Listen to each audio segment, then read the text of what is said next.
Bonjour et bienvenue dans cette première vidéo qui sera la première d'une longue série de vidéos dans laquelle je vais répondre à vos questions.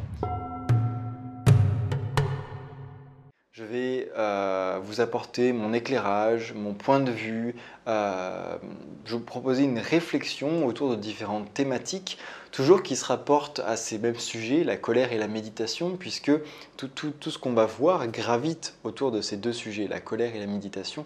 C'est le sujet qui nous intéresse sur cette chaîne YouTube, c'est le sujet qui nous intéresse par email et en formation, donc on va essayer d'approfondir et je vais essayer de vous donner quelques clés, quelques éléments de réponse à quelques questions que vous vous posez, que vous avez été nombreux à me poser soit par les commentaires YouTube, soit par email, soit dans les formulaires que je vous ai proposés sur ma liste email. Donc aujourd'hui, je voudrais répondre à la première question qui est: quelle est la différence entre l'empathie et la compassion ? Alors pour bien comprendre quelle est cette différence, il faut qu'on donne une définition de ce qu'est l'empathie d'abord. L'empathie, c'est notre capacité à ressentir ce qu'un autre être vivant ressent. Notre capacité, finalement, à nous mettre dans les pompes de quelqu'un d'autre, à partager ce qu'il ressent. Quand quelqu'un souffre, je souffre aussi. Quand quelqu'un est triste, je ressens cette tristesse. Quand quelqu'un est joyeux, euphorique, je ressens cette joie, cette euphorie. C'est ça notre capacité d'empathie. C'est la capacité qu'on a à ressentir ce que les autres ressentent, ce que nos semblables ressentent, ce qu'un autre être humain ressent, mais aussi les autres mammifères en général, puisque l'empathie, ça a été sélectionné par l'évolution, ça a été sélectionné par la sélection naturelle dans notre évolution d'animal, d'être humain, d'animal à être humain.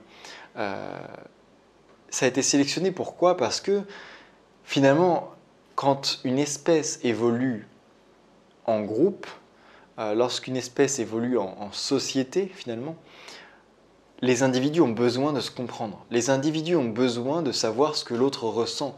C'est naturel, on a besoin de partager ce que les autres ressentent, sinon on serait complètement renfermé sur nous-mêmes et on ne se soucierait pas des autres.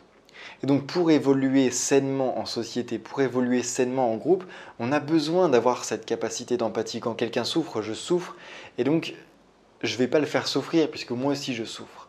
C'est ça la capacité d'empathie. C'est pour ça que ça a été sélectionné dans l'évolution. Donc l'empathie, c'est notre capacité à ressentir ce que quelqu'un ressent ou ce qu'un autre être vivant ressent. Mais il y a une différence fondamentale avec la compassion. La compassion, selon les bouddhistes, c'est le désir de libérer les autres de la souffrance, le désir de libérer un autre être de la souffrance. Tu vois que la compassion, elle prend comme base l'empathie. C'est-à-dire que on constate que quelqu'un souffre, on ressent cette souffrance, mais la compassion, elle possède une dimension supérieure, elle possède une dimension plus chaleureuse dans laquelle on souhaite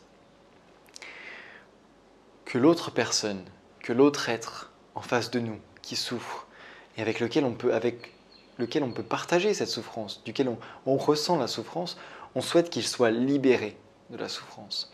On souhaite qu'il ne souffre plus.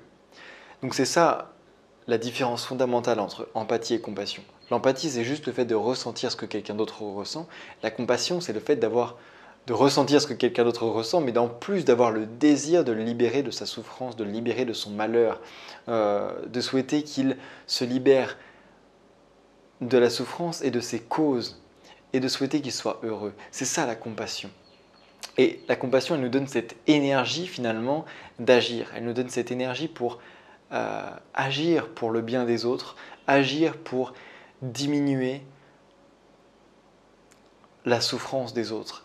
Et pourquoi ça nous intéresse dans le cas de la colère? Pourquoi ça nous intéresse dans le cas de la gestion de la colère? Justement, très souvent, quand on se met en colère, c'est parce qu'on manque de développer cette compassion. On n'arrive pas à développer cette compassion. On ne développe pas assez cette capacité de compassion. Et donc, on va se mettre en colère contre les autres. Et la compassion, c'est un des antidotes contre les afflictions négatives de notre mental, contre les émotions négatives qu'on peut avoir, la jalousie, la colère, la tristesse, la rancune, etc. La compassion peut nous aider puisqu'on comprend que les autres souffrent. On est capable de partager leur souffrance. Quand quelqu'un est en colère contre nous, quand quelqu'un nous insulte, quand quelqu'un s'énerve après nous, quand quelqu'un quand quelqu'un fait quelque chose qui provoque de la colère en nous, la compassion, elle nous incite à ne pas nous énerver, elle nous incite à ne pas réagir à cette colère finalement. Puisqu'on sait que notre colère va faire souffrir quelqu'un d'autre.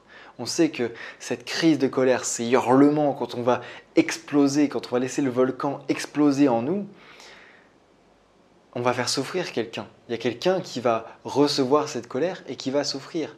Et donc, si on a travaillé, si on a cultivé en nous la compassion, forcément, on ne va pas s'énerver parce que on sait qu'on va faire souffrir quelqu'un d'autre. Et au contraire, la compassion, c'est le fait que c'est la capacité, le désir que les autres soient libérés de leur souffrance. Donc la compassion, finalement, c'est à l'opposé de la colère, tout comme la bienveillance, tout comme l'amour altruiste.